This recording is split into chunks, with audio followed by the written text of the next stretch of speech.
భారతదేశానికి రైతు వెన్నెముక అని, రైతు బాగుంటేనే దేశం బాగుంటుందని శ్రీ విద్యానికేతన్ విద్యా సంస్థల అధినేత ఎంబీయూ ఛాన్సలర్ డాక్టర్ మంచు మోహన్ బాబు అన్నారు.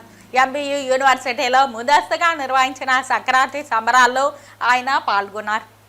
తిరుపతి జిల్లా చంద్రగిరి మండలం రంగంపేట వద్ద గల మోహన్ బాబు యూనివర్సిటీలో బుధవారం ముందస్తు సంక్రాంతి సంబరాలు ఘనంగా నిర్వహించారు.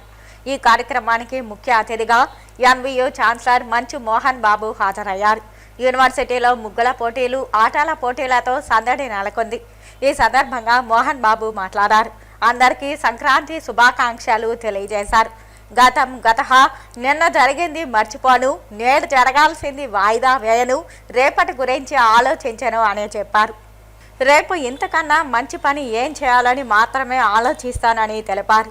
భారతదేశానికి రైతు వెన్నెముక, రైతు బాగుంటేనే దేశం బాగుంటుంది అని అన్నారు. మా వృత్తిలో సినిమా హిట్ అయితేనే నిజమైన పండుగ అని, భారీ బడ్జెట్తో నిర్మిస్తున్న కన్నప్ప చిత్రం భారీ విజయాన్ని సాధిస్తుందని పేర్కొన్నారు. అంటే ఎంత ఖర్చు పెడదాం, ఇది అనుకోని దానికంటే కూడా చాలా ఎక్కువ అయిపోయింది. 2 సార్లు న్యూజిలాండ్ వెళ్ళడం, ఆ తర్వాత ఇంకా మిగతా చోట్లకి వెళ్ళడం, గ్రాఫిక్స్ విపరీతంగా ఖర్చు పెట్టారు. అది మించిపోయిన ఖర్చు. ఒక నమ్మకం, ఇంతకుముందు శ్రీకాళహస్తీశ్వర మహత్యం చేసిన 3 హీరోలు సూపర్ హిట్స్ అయినాయి.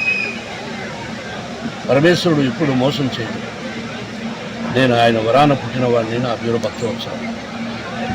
సక్సెస్ ఫెయిల్యూర్ ఇస్ కామన్, కానీ ఈ సినిమా అత్యద్భుతమైన విజయాన్ని సాధించాలని ప్రకృతిని వేడుకుంటూ ప్రజల ఆశీస్సులు కావాలి. ఎప్పుడా నేను చూస్తున్నారు. ఏప్రిల్ 25 ముహూర్తం పెట్టాడు విష్ణువర్ధన్ బాబు.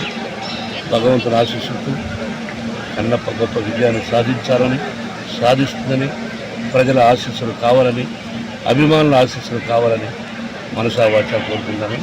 చాలా సంతోషం బ్రదర్. Thank you.